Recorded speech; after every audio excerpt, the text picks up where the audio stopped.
खरं म्हणजे नाशिकमध्ये अतिशय सुनियोजित पद्धतीनं दंगल घडवण्याचा प्रयत्न झालेला आहे।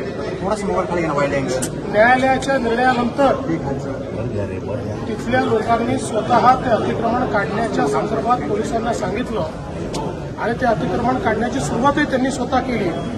त्याचवेळी ही सगळी जी मंडळी दंगलीमध्ये दिसत आहेत या मंडळींनी जाणीवपूर्वक त्या ठिकाणी दगडफेक केली, जाणीवपूर्वक त्या ठिकाणी दंगा तयार केला आणि म्हणूनच त्यांच्यावर कडक कारवाई जी आहे ती करण्यात येते। पाणी टंचाईचा विषय संजय राऊत म्हटले सरकारची अनास्था आहे त्यामुळे पाणी टंचाईकडे। कोण संजय राऊत? यवतमाळमध्ये एका 12 वर्षाच्या मुलीचा मृत्यू पाणी आणताना गेलेला आहे। त्याबरोबर 6 लोकांना चैन करावी लागते तिथं पाणी काढण्यासाठी। निश्चितपणे अशा जिथे टंचाई आहे तिथे आपण कलेक्टरला अधिकार दिलेले आहेत। कलेक्टरने त्या ठिकाणी टँकरद्वारे पाणी पुरवठा करायचा आहे किंवा त्या ठिकाणी ज्या काही वेगवेगळ्या पद्धतीने पाणी पुरवठा करता येईल तो करायचा आहे। आपल्याला कल्पना आहे की महाराष्ट्रामध्ये एप्रिल आणि मे हे 2 महिने असे असतात की ज्या काळामध्ये खूप भागामध्ये पाणी टंचाई तयार होते।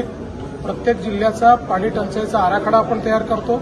त्या आराखड्यानुसार ज्या ठिकाणी टंचाई होणार आहे त्या ठिकाणच्या उपाययोजना या ठरवायच्या असतात। त्याच्याकरता जिल्हाधिकाऱ्यांच्याकडे आपण निधी देखील उपलब्ध करून देतो।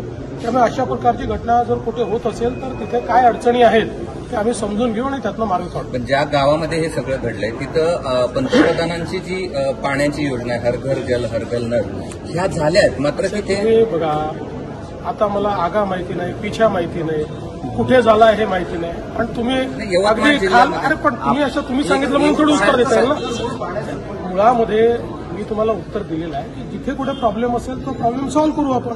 भगवद्गीतेचा सन्मान हा आंतरराष्ट्रीय पातळीवर झाला आहे। युनेस्कोच्या यादीमध्ये भगवद्गीता आणि भरतमुनीच्या नाट्यशास्त्राचा समावेश करण्यात आला आहे। ही भारतासाठी आनंदाची बाब आहे, फार आनंदाची बाब आहे। याचं कारण आहे की भगवद्गीता हा केवळ धार्मिक ग्रंथ नाही आहे, जीवनाचं सत्य सांगणारा विचार हा भगवद्गीतेतनं त्या ठिकाणी प्रतिपादित झालेला आहे। आणि आपलं जे नाट्यशास्त्र आहे हे अतिशय प्राचीन आहे, त्यामुळे त्याला जर युनेस्कोमध्ये जागा मिळत असेल तर आपल्या सर्वांकरता ही अतिशय अभिमानाची गोष्ट आहे। डीएमआयसीच्या संदर्भात काही महत्वाचे निर्णय घेतलात आपण आणि ते मराठवाड्याच्या पुढच्या विकासासाठी अत्यंत महत्वाचे। मुळातच मराठवाड्यातल्या उद्योजकांनी अशी विनंती केलेली आहे की डीएमआयसी सोबत या ठिकाणी डिफेन्स क्लस्टर करता येईल का, अशा प्रकारचा एक विचार त्यांनी मांडलेला आहे। निश्चितपणे आम्ही तो पडताळून पाहतो आणि तो शक्य असेल तर आम्ही जरूर करू। स्थानिक पातळीवरच्या याच्यावर मी परवाच बोललो संमेलन मी त्याच्या संदर्भात पहिलेच बोललेलो आहे। महाराष्ट्रामध्ये मराठी भाषा ही कंपल्सरी आहे, सर्वांना मराठी भाषा अनिवार्य आहे, मराठी भाषा शिकलीच पाहिजे। त्याच्यासोबत दुसरी कुठली भाषा शिकायची असेल तर ती भाषा शिकता येते। आणि मला कधी कधी आश्चर्य वाटतं की हिंदीला विरोध आणि इंग्रजीला का नाही, इंग्रजीला पालख्या आणि हिंदीला विरोध, हे कुठले विचार आहे? त्यामुळे मराठीला जर कोणी विरोध केला तर आम्ही सहन करणार।